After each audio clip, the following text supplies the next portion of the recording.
My name is Ramachandran, and I am at the University of California, San Diego, in La Jolla, and at the Salk Institute. And I was born and raised in India.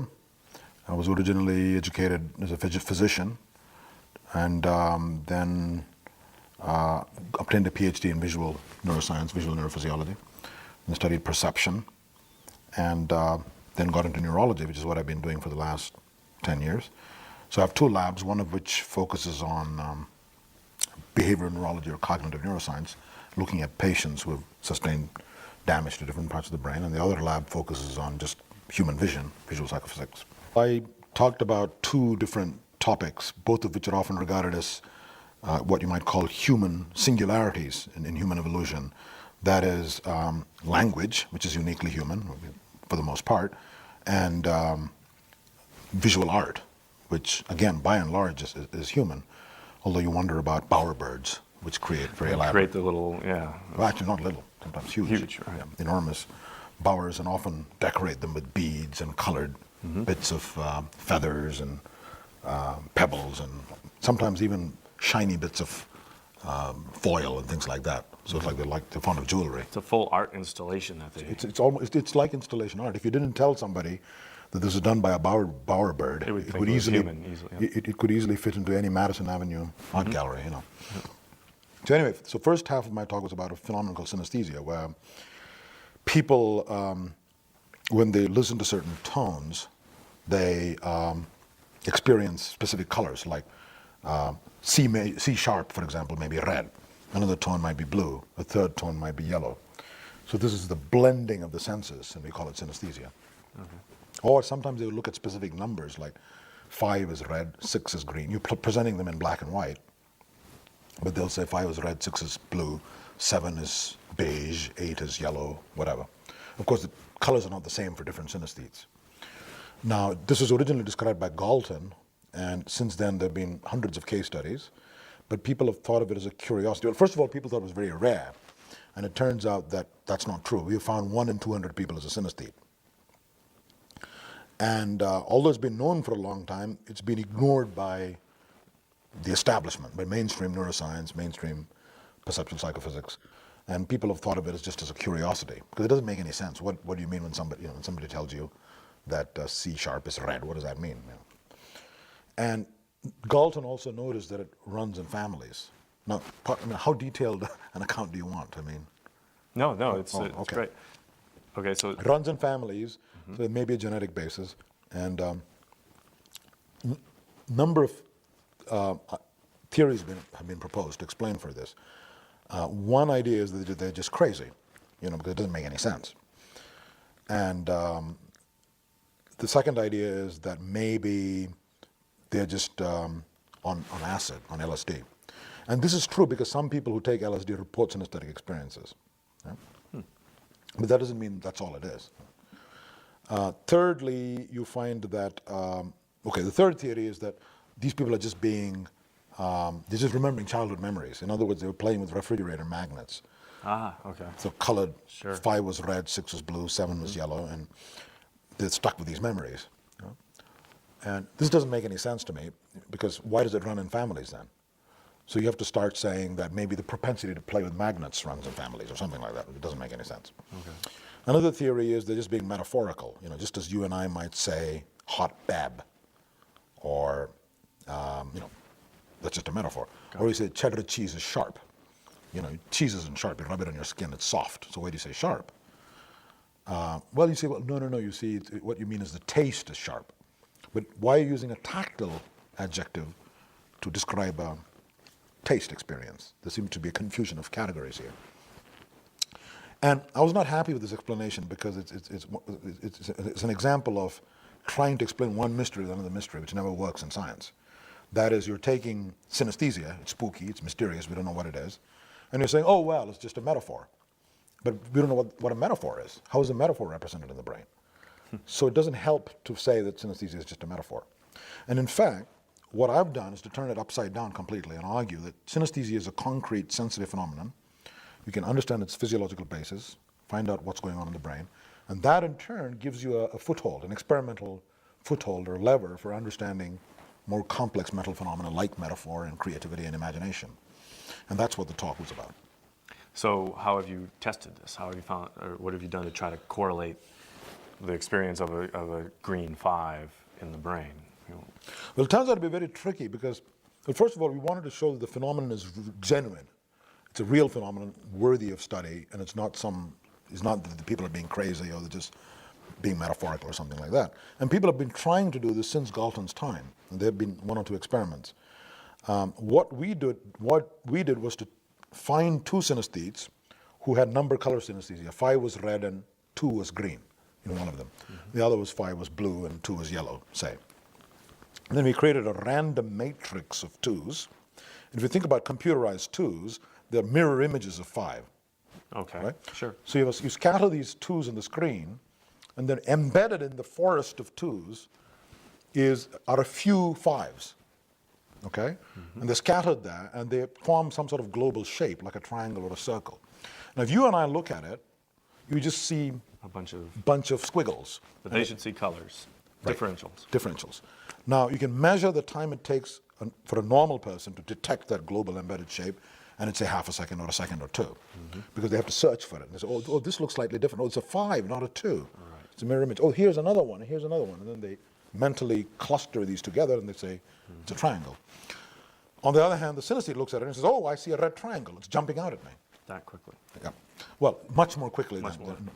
And we've seen this in most of the synesthetes we've tested. So in other words, here's something they're better at than normal people. So how can they be making it up? How can they be confabulating? And how can it be just memory association or metaphor? This shows it's an authentic sensory experience. They're literally seeing those 5s as red, so they're able to instantly group it together. It pops out at them. Okay? So what you have is a test for synesthesia, a clinical test, like the Ishihara test for colorblindness. Okay? Because that was the first step. The next step is what's going on, where is it in the brain? And we looked at brain atlases, and one of the things we found was, if you look at the fusiform gyrus in the temporal lobes in the sides of the brain, in the inner sides of the temporal lobes is the fusiform gyrus, that's where the color area of the brain is, discovered by Semir Zeki, where the cells are responsive to color. And it turns out that the visual number area for visual graphemes of numbers is right next to it, almost touching it. So we said, my God, what a coincidence that the most common type of synesthesia is the number color synesthesia, and the number and color area almost touching each other. So we think maybe there's some cross-wiring going on in these people. And remember I said it runs in families. So the idea is that maybe some people have a gene mutation that causes defective pruning between adjacent parts of the brain. Because the fetus and the young infant is born with excess connections. And you whittle away, you prune away the excess connections to create the characteristic modular organization of the adult brain. It's like Michelangelo creating David by chipping away everything that doesn't look like David. Now, if the mutation then selectively expresses itself in the fusiform, then you get defective pruning in the fusiform. And you're going to get cross-connection between V4, the color area, and the number area. So anytime you stimulate a number, it's going to evoke some color, hence synesthesia. Another related experiment, we find, for example, the number, if you just change the contrast of the number, and if you have a black 5 on a white background, you can just change the contrast. Below a certain contrast, you don't see the color, the synesthete, even though you can still perfectly clearly see the number. Now, this degree of sensitivity to simple sensory parameters like contrast, again, points to an early sensory process as opposed to some high-level memory association, because after all, he can still see the number. Why wouldn't he say, I played with a magnet, it must be red, So that nailed it down as a sensory phenomenon. But then we then found there are some other, by the way, we're now testing this using functional magnetic resonance imaging, FMR. A student of mine, Ed Hubbard, is looking at synesthetes and looking at normal people. And if you present numbers to synesthete, the question is, do you get any activation in the color area, even though the number is presented in black and white? So he's starting to look at that. We don't have any results yet. I mean, we have some preliminary results in the right direction, but not statistically significant yet. And that's very important, I think, in brain imaging studies, because there is now, as you know, it's almost like an epidemic, and everybody's doing brain imaging. And unfortunately, 99% of it is just phrenology. Gee whiz, let's see what lights up. And that's fun to do. It's not a waste of time, because sometimes you stumble on something by accident, But I think the way to go is to make specific predictions about what you're going to find and where in the brain. And then do specific psychophysical experiments and make predictions and then go look for that in the brain. And this would be an example of that if it works. You know. What we've done so far is simply called psychophysics. That is, you treat the system as a black box and you present different types of visual patterns, manipulate the patterns, you ask what the subject sees, and then you draw inferences and construct models about what's going on. Gotcha. So basically, you didn't actually see, using, I guess, MRI, you didn't see the area of color and the area of numbers light up. We did, but we have not then taken the next step, and we saw them light up and we saw they're right next to each other and almost touching, but we haven't taken the next step of then taking a synesthete and seeing if lighting just one up causes the other to light up as well. That's the obvious next step. Okay. Okay. What happens if you show the synesthete a green 5, but they usually see blue 5s? Do they convert it to blue? No, that's a good question. If you show it to them in the wrong color, yes, they do convert it, quote unquote convert it. What they see is they see it in layers. They simultaneously see the wrong color, which is, you've displayed it in the wrong color, but they also see the synesthetically induced color, and they say it feels unpleasant. They'll say, ugh, it's hideous. There's a disproportionate aversive reaction to this. And I'll explain why in a minute. There's another piece of the puzzle. They don't mix red and blue into purple, though? They never do that. Or red and green into yellow or whatever. Now, what's interesting is that the first two synesthetes we stumbled on are what we call sensory synesthetes, or simple synesthetes. And we were lucky because they were easy to study. And this cross-wiring, we think, is happening very early in the hierarchy of sensory information processing. But then we came across synesthetes where it wasn't just the visual appearance of the 5, even the concept would trigger the color. So for example, in our first two synesthetes, if you show them the Roman 5, there is no color. If you show them 5, the Arabic Indian 5, they would say, oh, that looks red. But the Roman 5, they would say, well, I know it's a 5, but it doesn't produce a color. Strange. Yeah, now that again shows it's not the concept that's driving it, but the early sensory representation in the fusiform gyrus. Because what's in the fusiform gyrus is the visual representation, not the concept. Right, okay. Okay. So the concept is something to do with some memory capacity somewhere else, perhaps, or it's an association. That's correct. Or they'll associate it with the numerical concept, right? Whatever that is. Okay. We don't know where that is occurring. I'm coming to that. Oh, okay. Sorry. We then stumbled on a couple of synesthetes who not only would Roman 5s elicit colors, but they would say days of the week are colored. Monday is red, Tuesday is blue, Wednesday is chartreuse, Thursday is beige or whatever. And December is yellow, January is purple, February, okay. No wonder people thought they were crazy, okay? But there's a pattern here, because they don't say tables and chairs are colored, right? So there's a pattern. So whenever you think somebody is crazy, look more carefully. And this phenomenon has been known for a long time. The pattern is, what do numbers have in common with days of the week and weeks of months of the year? They're all concepts of numbers, right? Numerical sequence or ordinality. And that we think is represented, this is a conjecture, in the region of the angular gyrus of the human brain, in the left hemisphere. We think that because when that's damaged, you get dyscalculias, problems with elementary numerical calculation.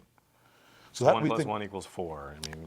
Usually they don't do problems with arithmetic because that's overlearned. But if you say 20 minus 3, he'll say 12. So okay. Subtraction is very difficult. Division is impossible. Multiplication, again, by rote, they've learned it, so it's overlearned. So it doesn't require the conceptual juggling. Okay. So they can do that.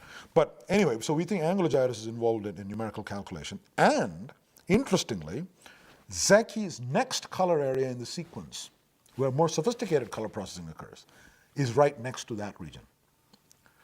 Now, imagine if this gene, instead of being expressed in the fusiform, the mutated gene, this hyperconnectivity gene, okay, or defective pruning gene, if it's expressed higher up because of transcription factors in the region of the angular gyrus, then the cross-wiring is going to happen here. And then you get what I call a higher synesthete, concept-driven synesthete, instead of a lower synesthete who is driven by the visual appearance. But people must have a combination of the two as well. There are whole spectrum. Well, I don't know about whole spectrum, but you do see people who are mixed types. And one doesn't trigger the upper, per se? It's complicated by the fact that some of the upper types, for example, they can visualize the number. And once they visualize, they're creating a partial activation within the fusiform, and that can drive the color percept. But The general answer to your question is we think there are two ends of a spectrum, the higher types and the lower types. There are probably types in between. One of the things people have observed about synesthetes is that synesthesia is much more common among artists, poets, and novelists, about 7 or 8 times more common according to one study. Now, not everybody believes this, and it only fueled the suspicion further that they're just crazy, because as you know, artists are all crazy, you know. Okay, so, but we think this is a genuine phenomenon, and the question is, why does it happen? And I have an explanation for that, and the explanation is, if the same gene, instead of expressing itself locally in the fusiform or in the angular gyrus, expresses more diffusely throughout the brain, then you get hyperconnectivity throughout the brain, okay? Lots of excess connections. Now, what is a metaphor? Let's think about it. A metaphor, you say, it is the east and Juliet is the sun. Gotcha. So basically, it's a triggering of Associations. associations. Yeah. In other words, you don't say Juliet is the sun, you don't say, well, she's just a ball of fire. Right. You say she's warm like the sun, nurturing like the sun, radiant like the sun. Your brain develops all the right links. And Shakespeare, of course, was a master at this. Now, if you then accept that concepts are also represented in brain maps, and we know they are, for example, with a stroke, you can lose just the idea of tools and nothing else. Vegetables and nothing else. Even though tools have nothing visually in common. What was that again? A stroke? What'd you say? A stroke. A stroke. Yeah. You lose. You lose the concept of tools, for example. There are many old neurological case studies along those lines. Okay. So if concepts are represented in brain maps, and a metaphor is linking two seemingly unrelated conceptual realms, okay, then if you have excess connections throughout the brain, it facilitates the linking of seemingly unrelated concepts, which is the basis of all metaphor and creative human thought. Synesthetes have more of these connections, so they're more likely to be poets or artists or novelists, okay? Now, Not scientists, though? creative scientists, especially visual scientists. Feynman had synesthesia. Maybe Einstein. You see, there are 3 or 4 theories of language. One theory is that it's so complex, so sophisticated, involves so many interlocking bits and pieces. How do you evolve such an elaborate, sophisticated system through natural selection? The Dawkins type, Darwin type, blind watchmaker, you know. Well, Wallace says, Darwin's contemporary, says it can't be done. It was done through divine intervention. God put language in the human brain. And that's not an answer. Right? Second answer comes from Chomsky, who says, look, it just can't be done by natural selection. It's too sophisticated, too elaborate, okay? Especially the aspect of language he emphasized and discovered, that is the hierarchy, the hierarchical syntactic structure of the language syntactic tree, you know, the nested structure of language. Word, sentence, paragraph, that kind of thing? That's correct, yeah. And even words coupled to make, okay. Yeah. Noun phrases, all of you know, what we call the syntactic structure tree. You know. Sure, okay. It's so sophisticated that the way it evolved is, God knows what happens when you put 100 billion nerve cells in such a tiny space. Maybe new laws of physics emerge. Certainly new emergent properties. And language is one such emergent property which we don't yet understand. In other words, he's saying a miracle happens. Now, this comes perilously close to Wallace's theory, although he doesn't say God. It's saying there's a miracle of some kind. The third possibility is the one raised by Stephen Jay Gould. He says language is the deployment of a more general ability towards communication. In other words, we evolve thought, thinking, the ability to manipulate symbols in your mind, and then a specific deployment of that ability in the context of communication we call language. So just as we evolved fingers, in other words, he says you didn't evolve language specifically for communication. Just as you evolved fingers, right, for climbing trees, but now you can use them to count and compute and do mathematics. And most mathematical systems have a base 10. It's simply because we've got 10 fingers. There's no other deep reason, okay? So similarly, so nobody would argue that fingers evolved to do math, obviously not. Similarly, no one should argue that language evolved for communication. He argues that thinking evolved and then it was an exaptation for language. And I think that's wrong too. And one of the reasons I don't like it is because, again, he's trying to solve one mystery with another mystery. How did language evolve? Oh, simple, it evolved from thought. thinking is even more complicated. How did it evolve? How did it evolve? So you're only postponing the problem. Okay? Finally, there's Pinker who says, oh, there's no big problem here. It evolved through natural selection. But I don't know how exactly it happened. But it's a specific adaptation for communication. And I disagree with that too. And I think what happened was a series of exaptations, in other words, things which would evolve for other reasons, were then, there was an opportunistic adaptation of those mechanisms for language and communication. How did that happen? Okay? And to understand that, you have to look at certain funny visual shapes, and I don't know how you're going to do that. I can draw it for you later. My head will probably work fine.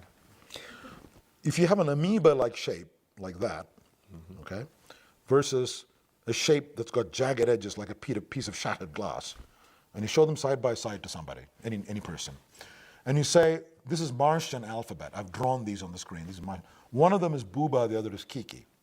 Tell me which is Booba, which is Kiki. Because you made that up, it's not Martian, okay? 99 out of 100 people in the audience will pick the undulating shape. They'll say, that's Booba. And the sharp, jagged thing, they'll say, is Kiki. Although you never taught them. Now, how do they know that? This proves in my mind that we're all synesthetes. We're all closet synesthetes, but we don't know it. We're in denial. And the reason is, the gentle visual undulation of the contour in the amoeba mimics the auditory representation, Booba. Nice rounded. Yeah. Whereas the sharp, jagged edges, the visual sudden inflection, mimics the sharp ki of the sound. Sawtooth wavelengths, actually. Exactly. In Not music. to mention the tongue hitting the palate sharp versus Booba, the undulation of the tongue and lips, mimicking the visual appearance, okay? So there is a non-arbitrary mapping, synesthetic mapping, between visual form and auditory phonemic representation. This is very important in the evolution of language. How did the first words evolve? Did people get together and say, oh, let's call that a microphone. Let's call that let's all say together, microphone. Of course not, right? What happened was there was a little bias in certain directions of production of sound for certain object shapes. Now, it's a very tiny bias, but that's all you need in evolution, because once you have that, you get the bootstrapping. Snowball effect, yep. Exactly. Now, there's also a mapping between auditory cortex, so this is between vision and hearing. But hearing and mouth-lip movements in the Broca's area, which are represented as motor maps. That's why you say, diminutive, teeny-weeny, un peu, okay? Your lips, tongue, and mouth mimic the miniature size of what you're looking at. So there's a synesthetic correspondence between what your lips, tongue are literally doing and what you're looking at, versus enormous, large, okay?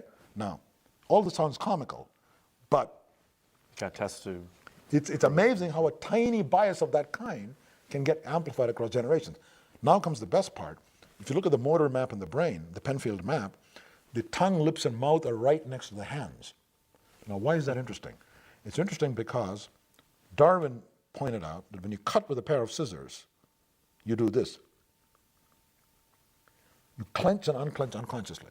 In other words, there is what I call a synkinesia, like synesthesia, that the motor activity in the tongue and mouth regions unconsciously mimics the hand movements. Okay, and why that happens is a whole another question. But clearly there's some spillover. Okay. Given that that's true, imagine our ancestral hominids trying to describe something small. And they do this, a pincer. And then they say, diminutive, teeny-weeny. The lips and tongue do exactly the same thing, mimicking this. And then your ancestral primate makes some grunt or howl or groan using its right hemisphere for emotional vocalization, which is very easy to evolve, through the cingulate gyrus, and that's going to go through your lips and tongue, which now are mimicking your hand gesture. So already there's a built-in translation of your gestural language into the language of vocalization, which in turn, combined with the guttural utterances, emotional cries of the right hemisphere, produces the first proto-words. So now you've got a four-way bootstrapping, okay? All right. Giving rise to the early evolution of language. Then you somehow link that to aspects of semantics, and you have the final emergence of language. Now, think of what you've just done. We've taken this is typical of our strategy in our lab. You take a spooky phenomenon, which has been regarded as a curiosity, an anomaly, people saying 5 is red, and people have ignored it for 100 years. You bring it to the laboratory, show it's a real phenomenon, and then guess what? It has vast implications for almost every aspect of human nature. like what is metaphor, what is thought, how did language evolve. If you get a large enough family, you can even clone the gene, go from the gene, which I call the hyperconnectivity gene, to the specific brain area, fusiform gyrus for lower synesthetes, angular gyrus for higher synesthetes, do the visual psychophysics, perceptual experiments, like the pop-out experiment, then point out its link. You can do functional brain imaging, okay? And then point out its relevance to metaphor, Shakespeare, evolution of language, the whole spectrum, all in one preparation. I have a question for you then. Yeah. Couldn't you reverse engineer this entire concept and go for the Dr. Dolittle effect, where you can look at a wolf howling at the moon and basically interpret its language? You could, especially now that you have this framework, this novel framework. By the way, I want to say that many of the fragments of this puzzle have been lying around. What we've tried to do is to simply Connect them. and create a coherent framework for understanding language and evolution of language. We can now look at aphasias, for example, from this perspective. So, for example, you have damage to angular gyrus in the left hemisphere. What we find is some of these people can't do buba kiki anymore. All right. Okay? So the angular gyrus is playing a critical role in this type of cross-modal synesthesia. And think about this. The angular gyrus of the left hemisphere, if it's really doing this buba kiki thing, think about what that entails. You've got visual undulation versus auditory undulation, and they have nothing in common. Here's a pattern of sounds, and here's a visual thing. If you're a mathematician, you say immediately, no, they obviously have a great deal in common if you look at Fourier space. I mean, this is the same undulation, the same sound undulation. Okay. But in reality, they have very little in common out there in the physical world. So this cross-modal synesthesia is the beginning of what we call abstraction. So what I'm arguing is synesthesia is the basis of all abstraction. That's how it's got started in human evolution. And once that was achieved, and the angular gyrus was specialized for this, then you could start using it for all sorts of other types of metaphor and thinking and that sort of thing. Okay? And this often happens in evolution, where one structure evolved for one purpose and it becomes an exaptation for a totally novel function. Predicting forward, I mean, the only thing I can say is that it obviously, this is almost, I don't want to sound like a new age guru type thing, but training people with metaphors, basically poetry and visual art, at a very early age is extremely important and very neglected in the modern curriculum, in education in both elementary school and middle school and high school. And one could see accelerating the pace of culture-gene coevolution by emphasizing that. Spatial representations of numbers, for example, which many great mathematicians engage in that. How does that work? Well, there's such a thing as a number line, you see. So there are some synesthetes where each 5 is here, 6 is here, 7 is here, 8 is here, 9 is here, and they get a convoluted line. And I strongly believe that mathematicians have numerical, spatial representation of numbers too. And this somehow makes it easier for them to do certain types of computation. Because when they have to relate one to the other, That's right. or multiply one, they have points in space to refer to. That's and correct. It's immediate. Okay. That's correct. So it's a form of metaphorical thinking, but this is a little bit far out. I mean, we haven't got there yet. If evolution favored metaphorical thinking or connections, why would we, as we got older, lose those connections that we start with? That's an interesting question. The way to approach it is to say that, you see, the connections are random in infancy, and then you minimize them and eliminate them. But for metaphorical associations, even though I simplified it by saying everything is connected to everything, it's not a random connection. There is non-arbitrary links which are being strengthened. All right. And that's what makes it easier for these people to engage in metaphorical thinking. But there may be a penalty paid for that too. I mean, you may be a creative thinker, but the corollary of that is certain types of very systematic, logical, modular thinking may be not as efficiently done. I have been emphasizing the genetic aspects because of the empirical finding that synesthesia runs in families. And I was pointing out its relevance to artistic ability because of the higher incidence of synesthesia among artists. But this doesn't mean that given a propensity towards synesthesia, a propensity to develop these associations, that this does not require an environment where this is encouraged and nurtured, versus if you're exposed to an environment where this is not emphasized, even though these connections may be there, you are not reinforced for it, and it might just not be used, or it might get degraded, in some way. So there's no contradiction between the nature-nurture, aspects of this problem. You could say, As a biologist, I'm interested in the genetic aspects, but clearly, It's on not top mutual, of, they're not they're mutually not mutually exclusive. exclusive. Okay. Exactly. All right. You're moving into art then, and Yeah. so dovetailing into art. Yeah. What does that mean now? Artists are all starving. So how is that a genetic advantage or an evolutionary No. advantage? Okay, it's very important. See, there are two separate questions. One is, why do people engage in art? Does that have an evolutionary advantage? And here, I don't know, but I would think probably not. I mean, I think there are people like Miller and others who have argued that, and this is pop evolutionary psychology, where they argue that you're good with eye-hand coordination. If you're an artist, you must be very good with wielding your brush, and that in turn means you're good at wielding a sword and you've got good eye-hand coordination. And I think that's silly. It just sounds so superficial if you think about it. And as I said in my talk, it's like saying, if that's true, how come men are not very good at knitting? Because that also requires a lot of coordination, or threading a needle for that matter, or embroidery. Right. Okay. I mean, why art, right? But there's another question, and that is, are there artistic universals? In other words, despite the cultural differences, are there some types of patterns which people find pretty? And if so, obviously the only reason you produce them is because it more optimally excites parts of your brain and makes you feel happy. For example, music. We didn't evolve to appreciate music, but the way our brain circuits are organized, it so happens that music is enjoyable. And the same is true for many aspects of visual art. So our question is not why art evolved, but what is the artist doing with his images to excite certain areas in your brain more optimally than you could do with just wandering around the world or looking at photographs, thereby heightening your aesthetic experience of the world. In other words, how does the artist heighten your aesthetic experience of the world? Not why did art evolve? They're two different questions. I'm not talking so much about music as about visual art. Some of these principles may apply to music eventually. But I'm talking about visual art, and I gave the example of, well, the first thing to understand is art is not about realism, not about copying something, because then you can just walk around and look at things around you. Why do you need art? Sure, it's a metaphorical abstraction, right?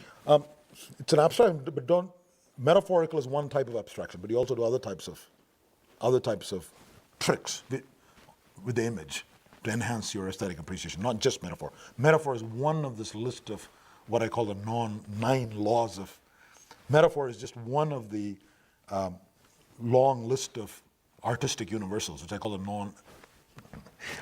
9 laws of art. Okay. And in many ways, the most interesting one is visual metaphor.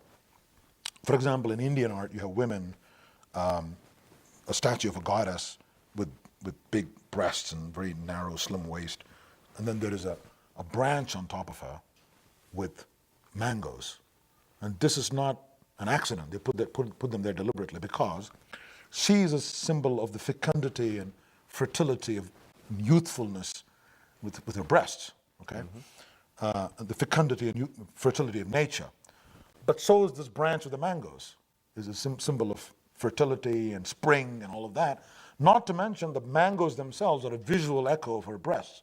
So you're getting multiple resonances and multiple layers of metaphorical associations being set up in the brain, and that's very harmonious and pleasing, okay? But then going back to the other principles, let me just mention one or two.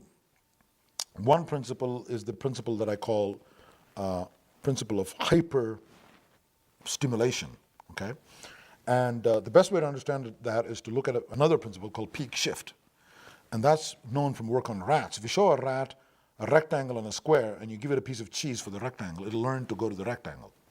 But now, if you give it a long, skinny rectangle, it prefers that to the original rectangle you taught the rat. Even though he knows there's cheese associated with the original one. Exactly. So why does he prefer that?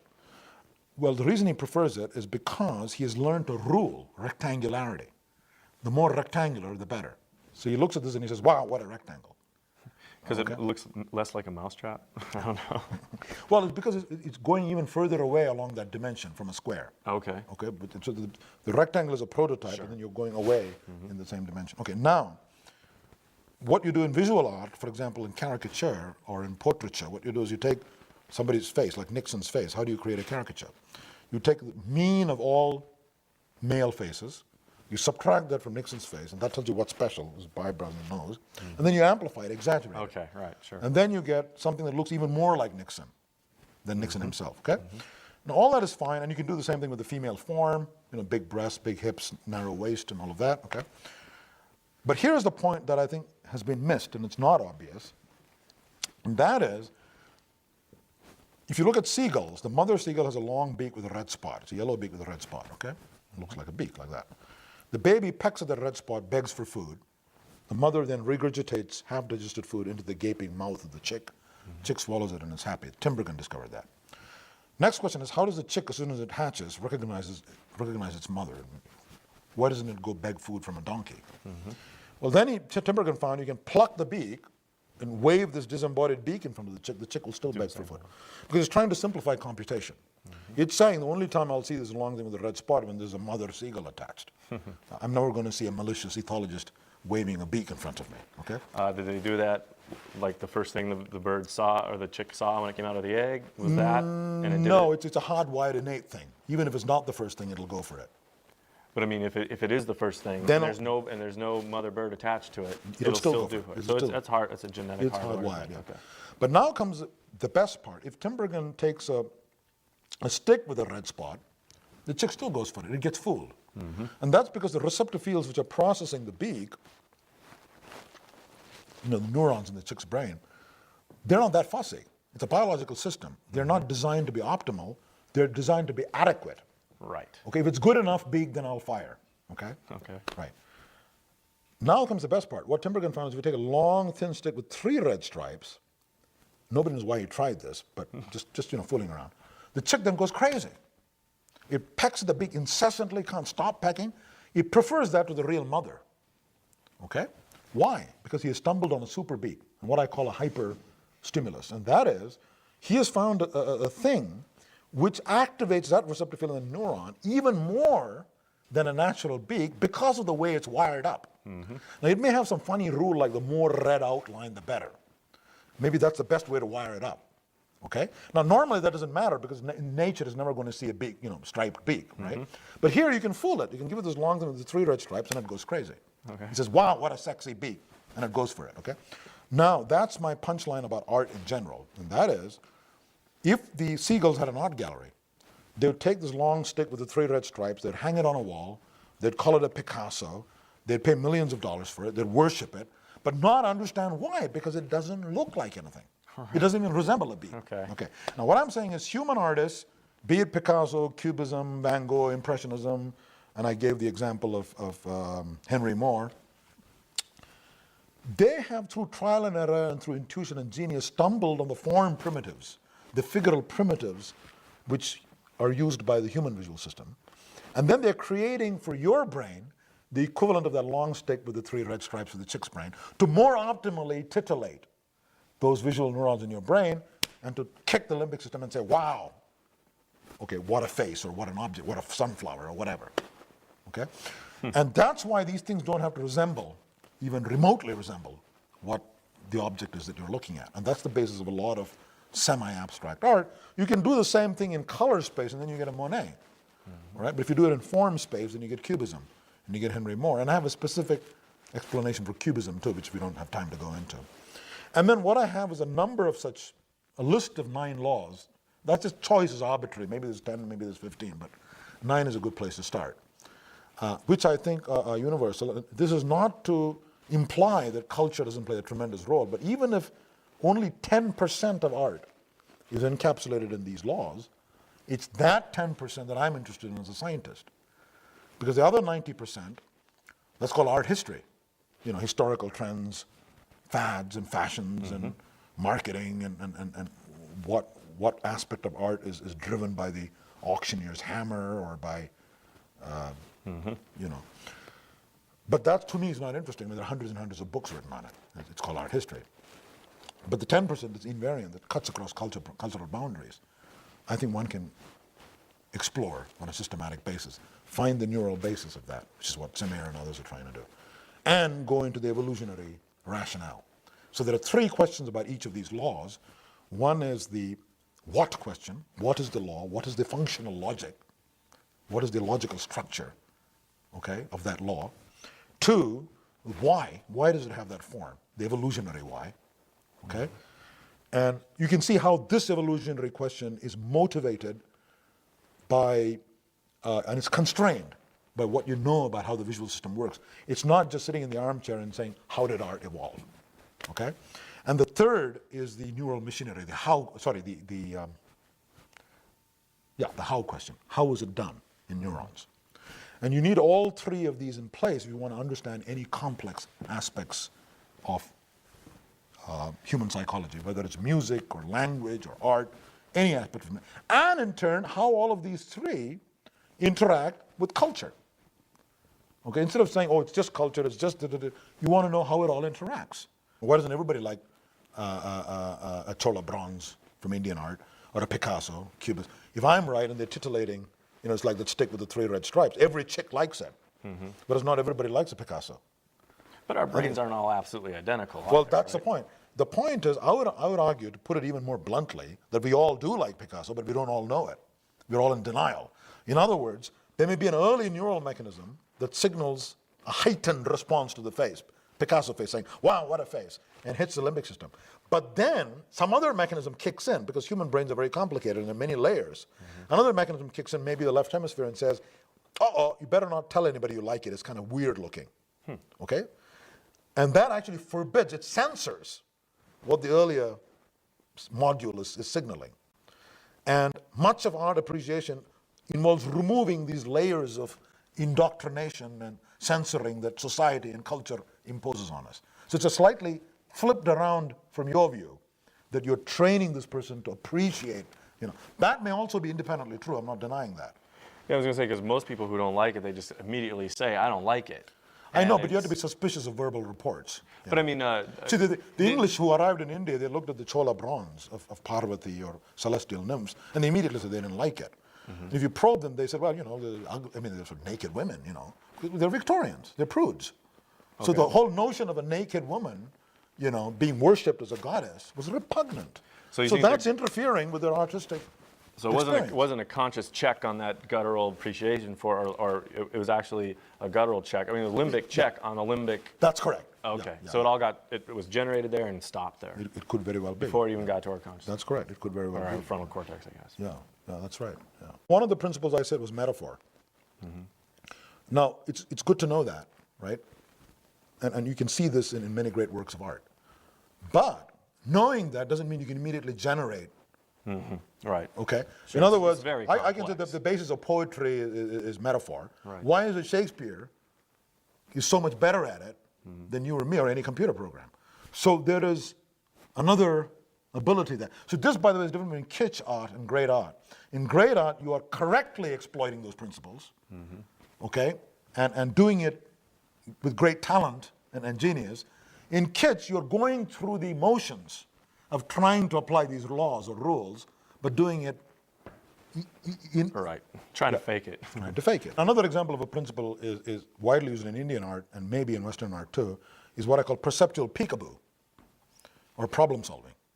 And that is, a woman seen behind a diaphanous veil is much more attractive than a completely naked woman.